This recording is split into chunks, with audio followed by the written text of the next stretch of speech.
Does the soul exist without the body? Is the soul immortal? When a living dies, does its soul die too? Is the soul a fiction? The video series on the soul introduce some results of my journey to find out the truth regarding the above four questions. The contents of the video series include Western philosophy and Christianity, Eastern philosophy, and other religions such as Buddhism, and more. This video introduces the first part of the video series. The title of the first part is The Soul After Death, focusing on teachings by Socrates, Plato, Christianity, and so on.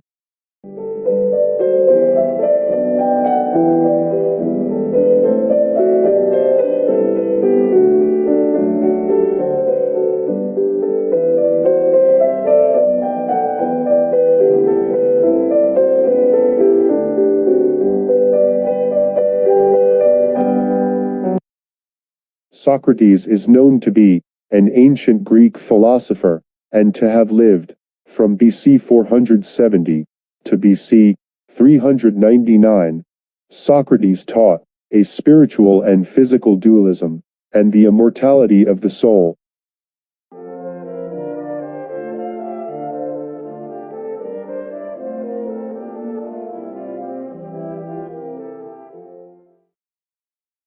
Plato is known to be an ancient Greek philosopher, and to have lived from BC 427 to BC 347. Plato is known to be the most outstanding disciple of Socrates. Plato also taught a spiritual and physical dualism. Plato also taught that the soul is immortal. Plato taught the theory of ideas. Aristotle is the most outstanding disciple of Plato.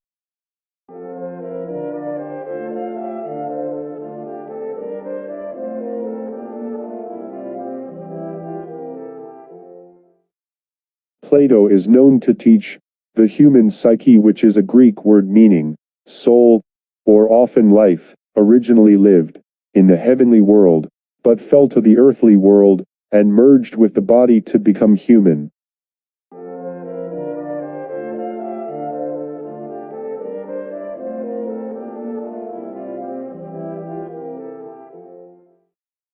Plato is known to teach psyche was originally clean, pure, true, and beautiful, but it was corrupted and defiled because of the dirty desires of the body.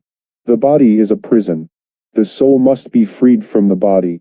A clean and pure soul feels nostalgic for wanting to escape from the prison of the dirty and ugly body and return to the world of the heavenly and pure idea, its hometown.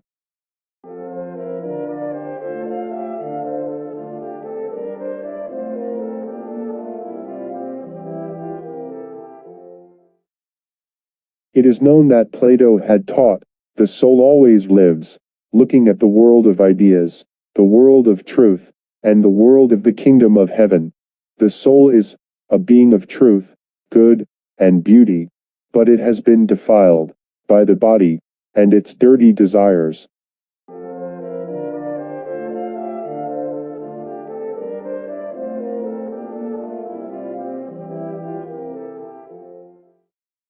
It is known that Plato had taught, before the soul entered the body, it lived in the divine world, the heavenly world. Due to the intellectual fall of the soul itself, to possess the body, all the knowledge previously possessed in the heavenly world was forgotten, while it's passing through the river of oblivion, called the river of Lethe, and it's entering into the body.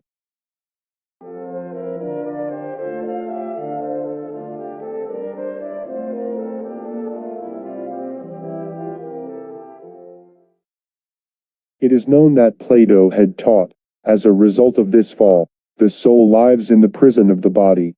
The soul, once imprisoned in the body, goes through a painful past life, into another body, until it is completely washed away from its sins, and only a completely purified soul returns to its hometown, the divine world, where it is immortal.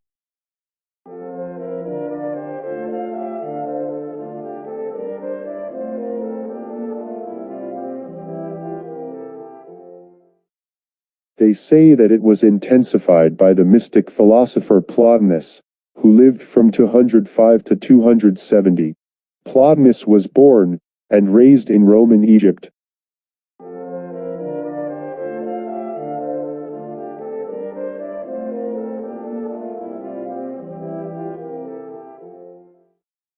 There is a Gnostic argument that, since the soul, a creature of God, is tormented and imprisoned in a material body, that is, a creation of the devil, it must escape, through the spiritual knowledge of salvation. Gnosis is an ancient Greek word for knowledge.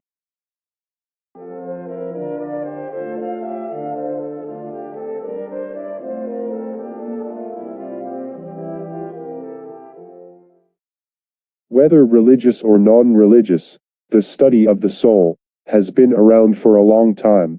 It is said that the theory of the immortality of the soul was established in various ways, and then combined with religions.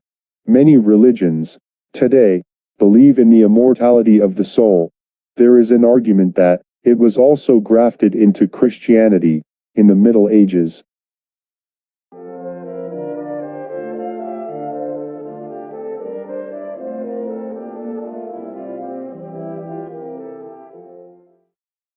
There are also claims that the idea of a certain substance that persists even in the afterlife is a phenomenon commonly found in most religions, including primitive religions, but it cannot necessarily be made on the premise of the concept of the soul, which is completely distinct from the body.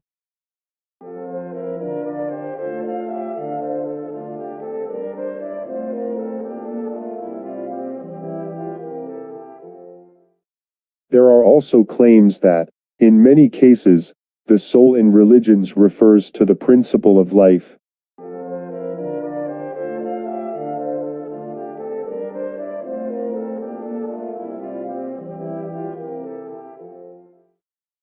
There is a claim that around the 1st century, in the Mediterranean region, the theory of the immortality of the soul, based on the dualism of the soul and the body, was widely believed. Thus, the doctrine of the immortality of the soul is also expressed in the early Christian view of man, which was deeply influenced by Hellenism.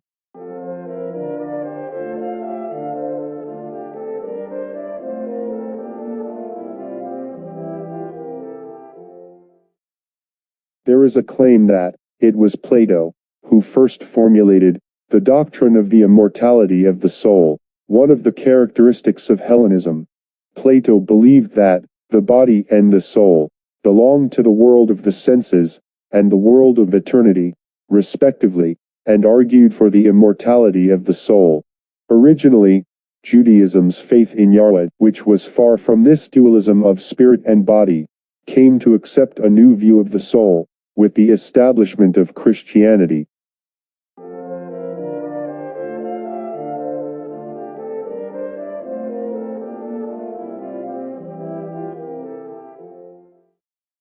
There are many arguments about spiritualism and materialism. Without body, we cannot live even for a moment. Spiritualism that ignores the body is wrong, and materialism that despises the mind is also wrong. Therefore, we must escape from Plato's dualistic stereotypes.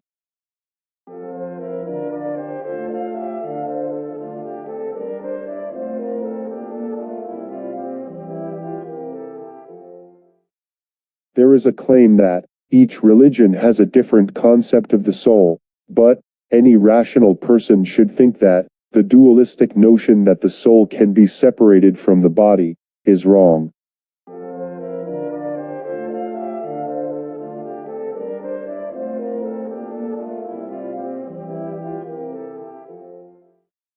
Many say, when a person dies, the body rots away, so nothing can remain.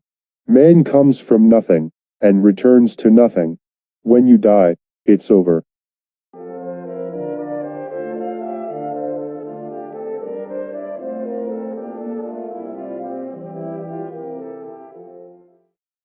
Many say, there are records that many Christians believed in the resurrection, but There is no record that they believed in Plato's philosophy.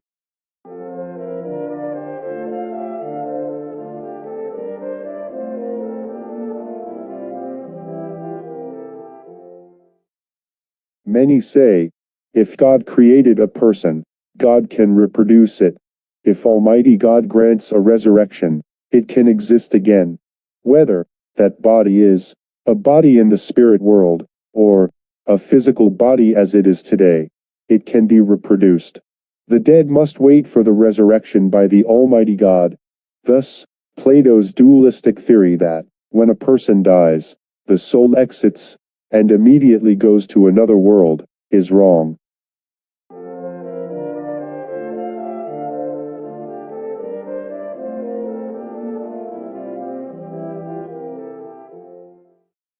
When a person dies, resurrection is necessary, because it returns to nothingness. For example, if Lazarus died and went to heaven, why would Jesus resurrect Lazarus? He is already in a good place. There are criticisms like this.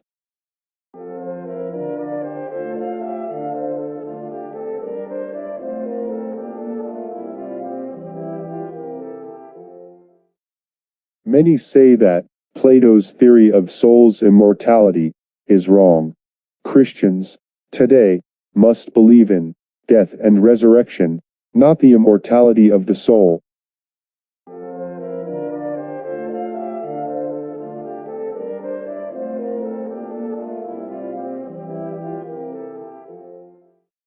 They say that Plato's theory of immortality of the soul entered Christianity with the voluntary acceptance by those who were Gnostics and became Christians.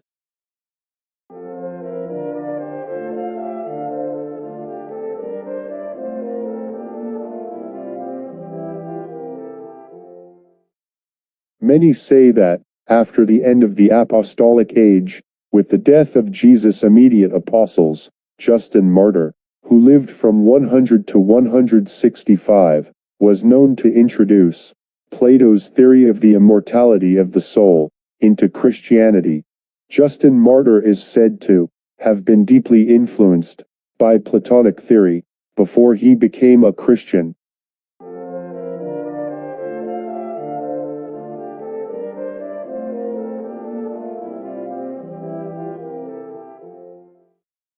Many say that, around the 3rd century, Alexandrian theologians, such as Clement who lived from 150 to 215, and Origen who lived from 185 to 245, interpreted the New Testament as a system of Platonic thought.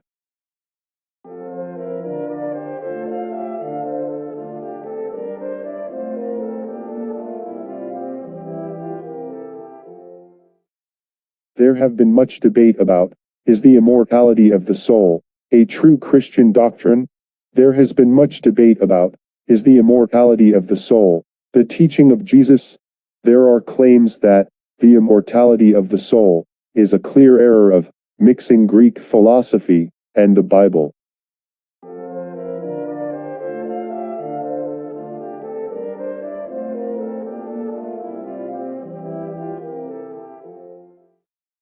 There are claims that the notion of the afterlife, which was unclear in the Old Testament, became clear after Jesus came.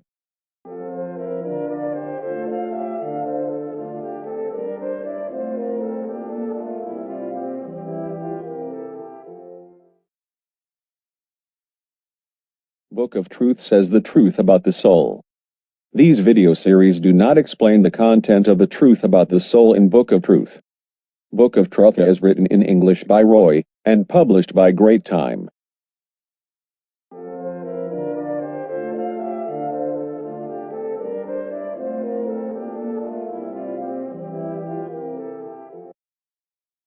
If you select the books section in the U.S. Amazon website, and type Book of Truth Roy, you will find Book of Truth, its introduction, and its book review sites.